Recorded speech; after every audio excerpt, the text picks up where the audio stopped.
Hey everyone, welcome to today's episode of the Dough Doctor. I am your host and baking expert, Chef Colette. I have a great show planned for you today. First, I'm going to take some questions, and we had some great questions. I see you're dropping in. Chef Daniel is joining us from Europe. Welcome, Chef Danielle. And then we've got Benelli, 9231. Welcome, and Patty. All right, everyone, so thank you for joining us again. So I've got questions, and then I'm going to sail into finishing the pâte sucrée that we started last week. So if you're baking along, the first thing I'm going to do is we're going to actually work in flashback. Well, I am broadcasting from, I guess I'm Hollywood adjacent, so that makes sense. So first, we're going to do the filling and talk about the baked tart shell. And then at the end of the show, I'm going to show you how to roll out the tart shell. So if you are baking along, just hang tight. All right, everyone. So we had some great questions come in, and I was really heartened because the questions came in early. I was getting questions as of Monday. So that's great. So just know, bakers, that you can send in questions anytime. You can direct message me, and then I store them for Saturday's show. So we had one of our bakers wrote in and asked, and this is such a great question, what is the best substitute for eggs? So, you might be baking for a friend or loved one, or you might be in business and you've got a customer who just cannot eat eggs. Egg allergies are real. I have a dear friend who can't eat eggs, and I'm always on the hunt for recipes that she can enjoy. So the answer to the question is, it depends on what you're doing. So bakers, whenever you're thinking about replacing an ingredient, we have to think about how that ingredient functions. And we use eggs as binders, we use them as emulsifiers, we use them as leaveners. So what you want to do is you want to look at the recipe and kind of analyze. Is it something simple like a banana bread or a quick bread where the egg is just basically binding the rest of the ingredients together and maybe adding a little bit of richness because the egg yolk is full of fat, full of richness, and lecithin, which is a natural emulsifier. So what are you doing? Or are you trying to replicate a meringue? So then we need another egg substitute. We can go simple and super accessible, and we can also go into aquafaba. It all depends what we're doing. So here's the quick answer for you. And a list, I'm just going to put it in categories. If you're using them as a binder, let's say in the aforementioned banana bread, in a batch of brownies, you can use flax seeds, which look like this, or you can use chia seeds, which look like this, or, and the ratio, so flax seeds, I was getting ahead of my skis there. If you're using flax seeds or chia seeds, it's 1 part seeds to 3 parts water. And you want to use warm water, and you're going to mix that and let it sit for 5-10 minutes until it gels, and then you're going to use it. So again, for just a simple binder in a batch of brownies, in a batch of quick bread or muffins, flax seeds and chia seeds are fine. Also, you can use a fruit puree, and the most neutral fruit puree in that instance would be applesauce. If you use like a prune puree, and by the way, bakers, here's your secret tip for today. Baby food. Like they label it plums. That works very well as a binder in just a simple, like I said, a muffin, a quick bread, brownies. Really great in brownies because the plum puree just adds to the depth of flavor in the chocolate. So you can use a fruit puree. Now, if you're trying to replicate the egg's ability to create volume, then we need to go into garbanzo bean liquid, otherwise known as chickpeas. And you know, this is relatively new, and shout out to Trader Joe's for their yummy garbanzo beans. The liquid from garbanzo beans will whip up into a beautiful meringue-like texture. It takes a little bit of practice, and this is, as I was just gonna finish my thought, this was discovered in France about 2014. A very sciencey home baker actually just decided he would give this a try, and this whole aquafaba industry was born. And if you like, we can do, once we're done with our tart series, I can do a demo on aquafaba for you and show you how it works. So let me know in the comments if that's something that would appeal to you. And I'm just looking, 2 more things.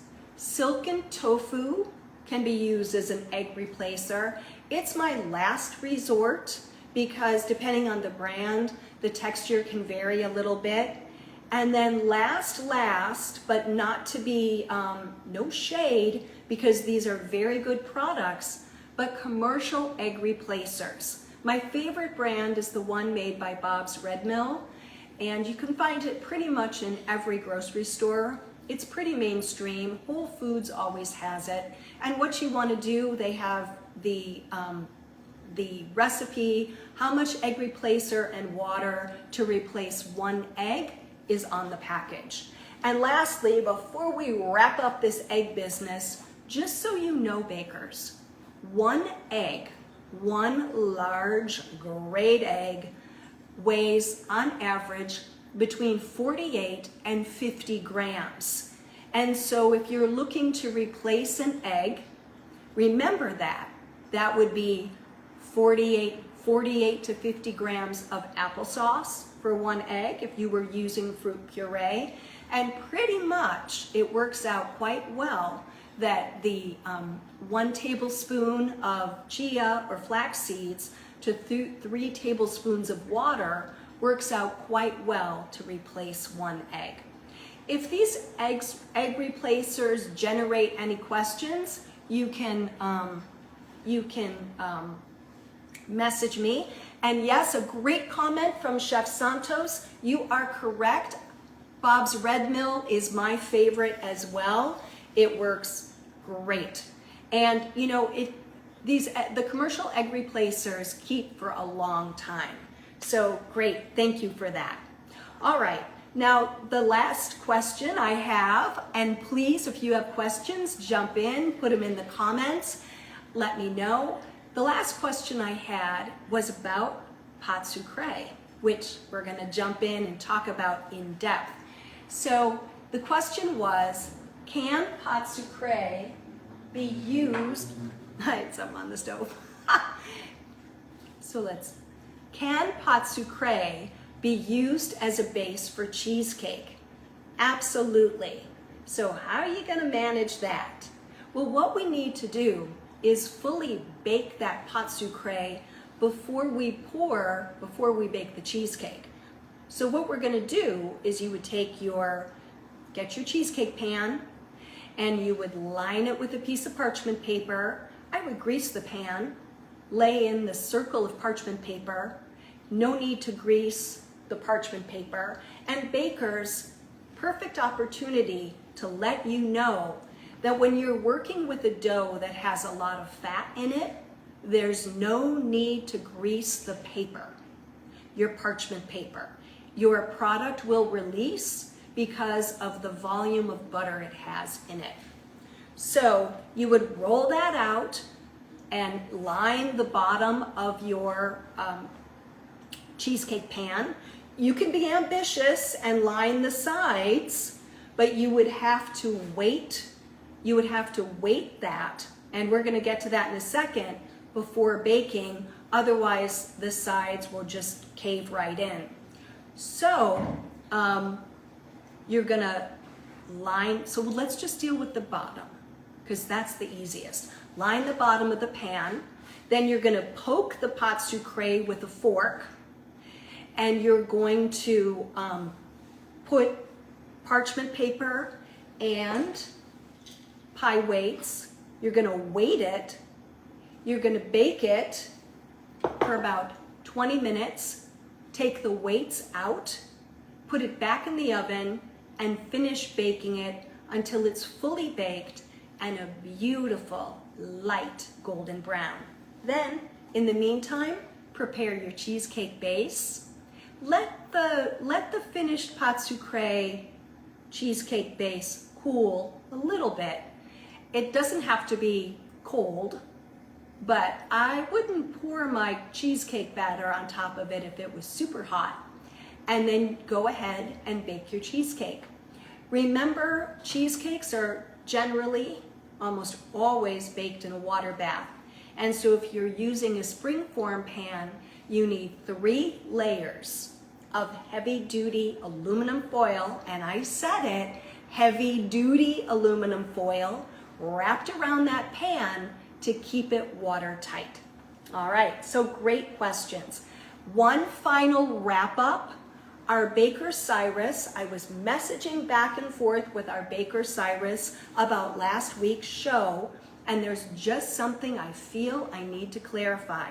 Cyrus was thrilled about the way we made the pâte sucrée, and he had a comment about mixing methods. And I just want to be absolutely crystal clear that the tart shells we're covering in this series, the mixing methods are very specific. So for our sweet tart pastry we made in the first session, that was over 2 weeks. That was cut-in method. Remember, we rubbed the butter in nice and fine. And then for the pâte sucrée, it was creaming method. We're going to close the series after Memorial Day with pasta frolla, a gorgeous, gorgeous Italian tart pastry. Pâte sucrée is the only one that uses creaming method. I just wanted to clarify that, because when Cyrus and I were messaging back and forth, I kind of panicked a little, bakers. I thought, oh, was I not clear? So I wanted to clarify that with you guys. So, okay, let me just double check. So yes, great question, Benelli 9231. Her question is there a time when we shouldn't sift flour for recipes? Great question. You know, sometimes you can get away with whisking, but first I'm just going to answer that question flat. There are 2 instances in baking where we never ever sift, and they are when we make yeasted doughs, any of our breads, pizza dough, French bread, brioche, croissant, on and on and on, no need to sift. The other instance is pâte à choux or eclair paste. You know, just think back, bakers, cream puffs, eclairs, gâteau Saint-Honoré, all those beautiful choux puff desserts. When we make that dough, because we cook it in a pot, we don't sift the ingredients. But, so now you know, okay, chef, pâte à choux, yeasted breads, no sifting. We can get away with casual baking with just whisking ingredients together. And what do I mean by casual baking? A quick batch of cookies, muffins, maybe even a simple tea bread or quick bread. But where we absolutely must, and I mean, I just believe it with my whole heart and soul, we must sift with cakes, because sifting our dry ingredients really helps aerate everything, combine any chemical leaveners, spices, or cocoa, depending on our recipe, and that's where the rubber meets the road, bakers. Always sift for your cakes. I'm a sifter, I'm old school, I usually sift, but there are some instances if you feel like, God, I just don't have time, grab that whisk and whisk away, but whisk well. All right, great question. Yeah, awesome. All right, now let's get cracking on finishing our pâte sucrée tart. First thing I'm gonna do is make the ganache filling. Ganache is a miracle. It is so simple. 2 ingredients. I have chopped semi-sweet chocolate. I'm using Trader Joe's Pound Plus right now, which is a 54% cacao. Ghirardelli 60% or Baker's 56% semi-sweet are all good choices. If you like a more bitter chocolate, well then just level up and you can use up to a 70% cacao for your ganache and it will still have enough sweetness with a little bit of a bitter edge. But I really like, if you have a Trader Joe's near you, you can't beat the price point and quality of their Pound Plus. All right, chop your chocolate fine. And by the way, all these instructions and the tutorial will be on the website. I'm publishing that first thing Monday morning.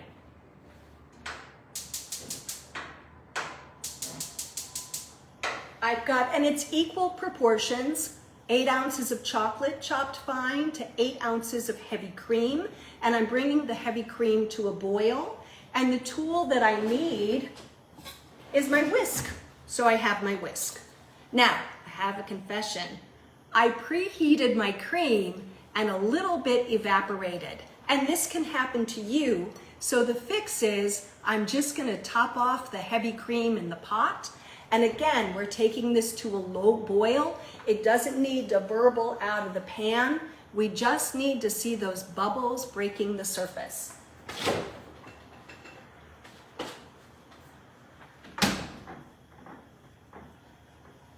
I just topped it off with a little heavy cream. I showed you guys this last week. I know it's backwards because it's Instagram, but I'm working on some new technology and maybe soon I'll be able to use 2 cameras and be able to share even more angles with you. All right, so our cream is up to a boil. See all that steam? And I'm gonna dump it on top of the chocolate. Now what you wanna do is you wanna shake the chocolate so that it's submerged. You can all see that, right? So, good. And we're gonna let that sit for 1 minute. You could cover the bowl if you like. Sometimes I'll grab a dinner plate and just cover it. But what is happening is we're using the residual heat from the cream to melt the chocolate. All right. Now, while that's sitting, I'm gonna talk about what else I have. I have about 2 ounces of raspberry jam, and this is going to be our moisture barrier for our finished tart. Finished tart, you say? Well, where's that? Right here. So this is our pâte sucrée fully baked. And I'm going to explain how I did this once I get this one filled and in the oven. In the oven. No. In the refrigerator. So hold on. It's been about a minute. So I'm just gonna get in here with my whisk. If you have a stick blender, oh, that is a wonderful tool with ganache, but a whisk works. I'm just combining. I am not whisking in air. Now, what is very important, and I feel I say this with my Escoffier students all the time, so I'm going to say this to you as well. Take a moment in the early stage of your mixing and scrape down the bowl so that everything, all those ingredients want to join the party. So let's make sure that they can. Ooh, it looks like a chocolate swimming pool. It looks great. All right, so we can set that aside. That can go into the tart shell warm. It's totally fine. But the first thing we have to do is our moisture barrier. Now, you want to keep, you have options. We can remove this, and I can show you how to remove the tart shell from the pan. And I have a presentation board, so I can build the tart on the presentation board. You could do this on your serving platter, so you're ready to serve and you don't have to move it. How about we do that? Okay, so what we're gonna do, and by the way, when you are blind baking your tart shells, they must be supported by a baking tray, because this is in 2 pieces and there could be some butter that melts out, and if you don't have the tray, it is a little greasy. That's going to go to the floor of your oven and cause problems. Okay, I have this very pretty presentation board, and this is an awkward bracelet, so this is going away. I do have to get, whoo, look at that. Look, it's perfectly baked. This must come off because otherwise you'll lose it. All right. So now I'm gonna just grab my jam, and this adds some flavor, and as I said, create some moisture barrier. As the tart sits, the moisture from the ganache will leach into the crust and make it soggy, but the jam does help with that. Just a thin layer. For this size tart, which is about a 10-inch, it was 57 grams or 2 ounces of jam. And then I'm just gonna pour this beautiful ganache on top. Remember the tip I gave you a few weeks ago? If you have a tool in something like ganache or buttercream or pastry cream, something drippy, as you're removing it, twist it, and then it won't drip. 2 good tips for today. Ooh, I'm full of them this week. All right, now watch the ganache. And for those of you watching, I know I have a few cordon bleu instructors watching from way back. Well, no, not so far back, just like, you know. This is the classic chocolate ganache tart that we used to do in Baking 1. And the beauty of this is that it is so quick and easy and lovely to put together, and it looks tailored and chic. Your friends and family will think you ran off to Paris and went to pastry school, like on a weekend or something, when you bring this out. So all I'm doing is I'm just spreading the ganache into the sides of the crust. You can make yourselves crazy, or you can just be tidy. What do I mean by that? Like, don't let your inner perfectionist get going. This is totally fine. And now I'm going to pop this into the refrigerator for 3 to 4 hours and then finish garnishing. And what happens is the ganache is going to set up into a smooth, creamy, and luscious filling.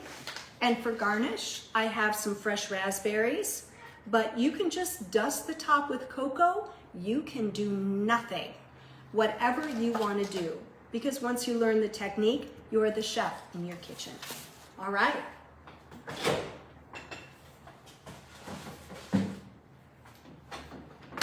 Any questions from what we just did? Pop them in the comments below. Oh, Cyrus, I was just talking about you. If you don't like raspberries, you could use blackberries. You could cut strawberries lengthwise, or you could just use regular strawberries.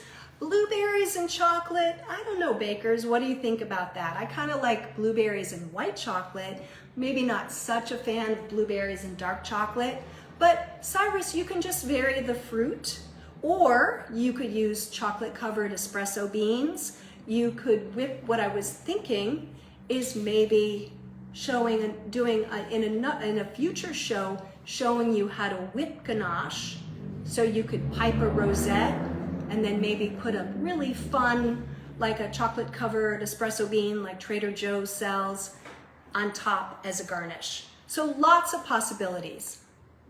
And then JF111SD, can we use a jelly? Yes, for the moisture barrier, absolutely, absolutely. Any kind of jam or jelly will work.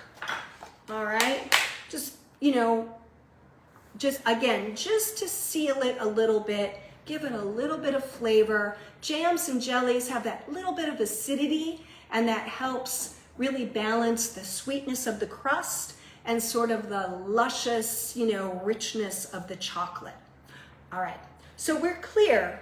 I had my fully baked tart shell. I had my moisture barrier of raspberry jam. I made my ganache, raspberry jam, ganache, fridge. And then I will do a video, it will be on the website, of how to portion the tart, because that can be a sticky wicket. And then Patty, oh, Patty. Patty's asking about egg white.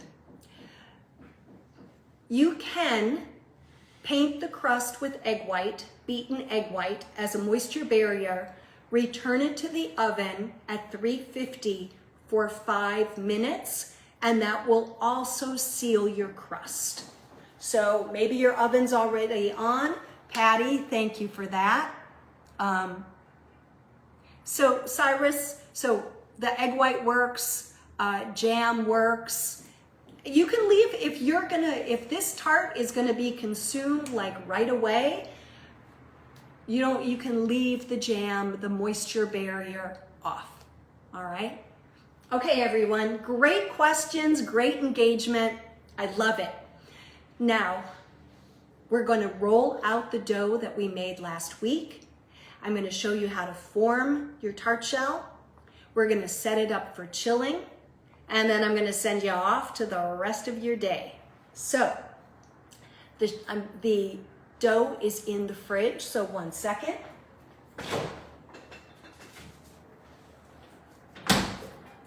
Well, that was more than 1 second. That was like 3 seconds. Here's our dough, but that's Instagram, but that's okay, because that's how we get together. Now, one thing, I was writing basically a thesis when I was working on the blog post or the recipe for the website yesterday. I'm so sorry, I'm like so aughts. I'm just like blogger. But it's mostly just that it's on the website. It's on my website, not so much. I don't consider myself a blogger really. All right, I was going off the rails. And one thing, and I thought about talking to you guys, one thing I was writing about is you see chefs rolling out rich tart doughs between sheets of parchment paper. Cookies are sometimes, sugar cookies are rolled out in sheets of parchment paper. When do we know to use flour, and when do we use parchment paper? Look at your recipe. If you're making pâte sucrée and there is only egg yolks, this was, I was going on and on about this yesterday, then you have to use parchment paper. If there's a whole egg in there with those egg yolks, then you've got enough, you've got water, you've got a little bit of protein, and that will hold when you roll it out, okay? So that's the difference. All egg yolk, get your parchment paper. Little bit of egg white in there, you'll be all right with flour. Now sometimes in the industry, that feels very pro to say that, we would make tons of pâte sucrée and then pack it onto full sheet pans and just kind of take chunks of it out to work with. And it would be square or rectangle, and you're rolling circles. So what I want you to do is, first thing, we're gonna try to get, I want you to wrap as round as you can. We talked about that last week, but you're gonna have to Fred Flintstone Doesn't that look like Fred Flintstone's tire? All right, to get it kind of back into, it's actually oddly satisfying to do this.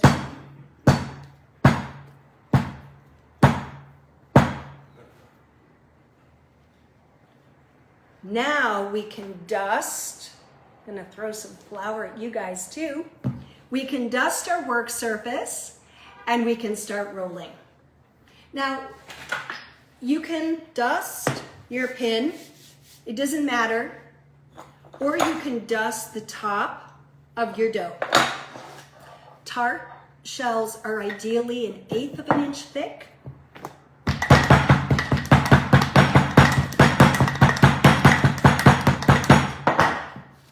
Yes, I'm tapping. I don't start rolling right away. That's why I got a little thick, creating my round shape.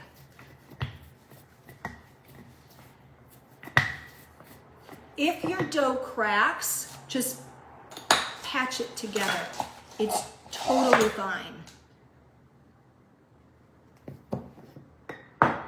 Just make sure that it's not sticking. Yes. Benelli, you've got it. Let me just make sure. Yep, that was the last question.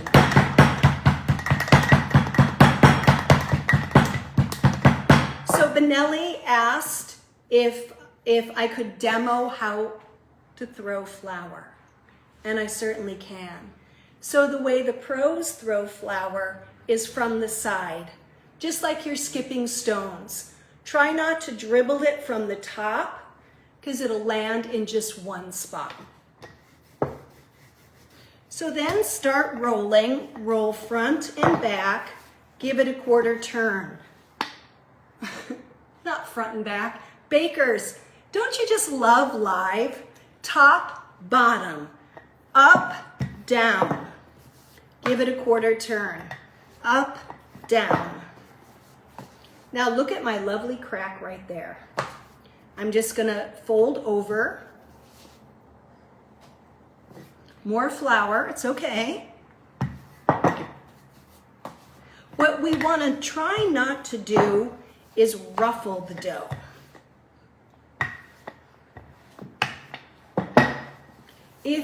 I just did something, you just saw it. If you are getting square, you can roll on a diagonal. Tart pans are never greased. Never, ever, ever greased. Whoops. Don't be violent, because then the dough will flip up. So just good, steady, even pressure. And again, we're going for about 1/8 of an inch thick. So what do you do if it sticks really horribly to your work surface? What do you do? What you're gonna do, because it's really easy to get kind of mesmerized, you're gonna take, mine's dirty, but you're gonna take the large version of this and you're gonna get underneath your dough. All right, this is called an offset spatula. All right, so now I'm gonna grab my pan. I'm using, same thing I had before that I took off the fully baked tart shell. You can use this, but this has to be supported by a baking tray when you're forming your tart shell. And if you have tartlet molds, you can use those. But what we want to do is we are going to, see how I'm set up? The tart shell is on top of the, it's not on top of the dough, but it's, this is weird, it's close to you. It is on top of the dough, basically. Because what I'm going to do is I'm going to use the rolling pin and I'm going to drape the dough over the pin, pick it up, and I'm gonna drop it like it's hot, okay? Let me make sure I'm in screen. I am. And now we have to get this dough to conform to the sides of the pan. And it might crack, but it's such an easy pinch to put it together. That's what you're gonna do. So what we're gonna do is we're gonna grab the edge, fold forward, and up against the sides. You're looking for a 90-degree angle. Otherwise, you're going to have shrinkage. And there's nothing good about shrinkage with tarts. Shrinkage means that your beautifully shaped tart that you work so hard, when you bake it, the sides shrink down toward the bottom. And that's not what we want. So we control that by making sure we have a 90-degree angle at the sides, and we're gonna chill this overnight before baking. At least 6 hours. I hear you. I hear you. I know you. Life of irony? Ooh, you could. So Life of Irony is asking, can you cut the dough to size before rolling?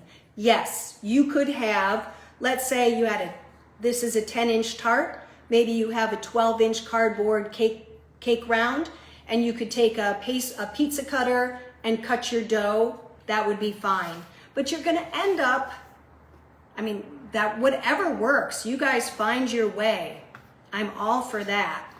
And then, the draping it over the rolling pin is the same.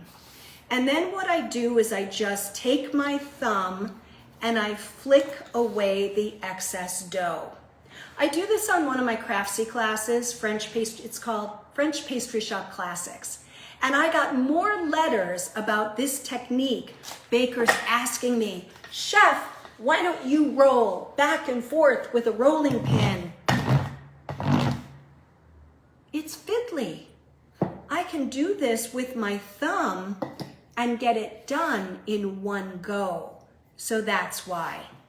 I know we see the rolling pin technique a lot, but I don't know. I got my thumb and I flick and I flick and I flick. Again, 1/8 of an inch. We can get away with pies being on the thick side. As a matter of fact, we like that. But a true elegant tart is going to have a relatively thin shell and edge. So there you go, not too shabby. Just remember, try to get number one, get your dough as round as possible. And if you want to pre-cut your circle, just make sure you don't short the tart shell, because that's miserable. I'd honestly rather have extra, which I'm going to wrap up and use for cookies. And you need a 90-degree angle from the base of your tart to the side, and just a nice, pretty thin edge. Not too thin, not too thin. If it's too thin, the filling can burst out.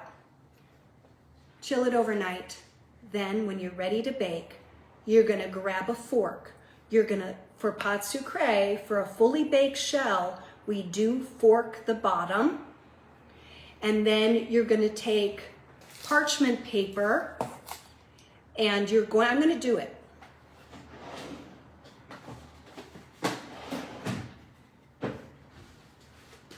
Parchment paper, that was 4 seconds.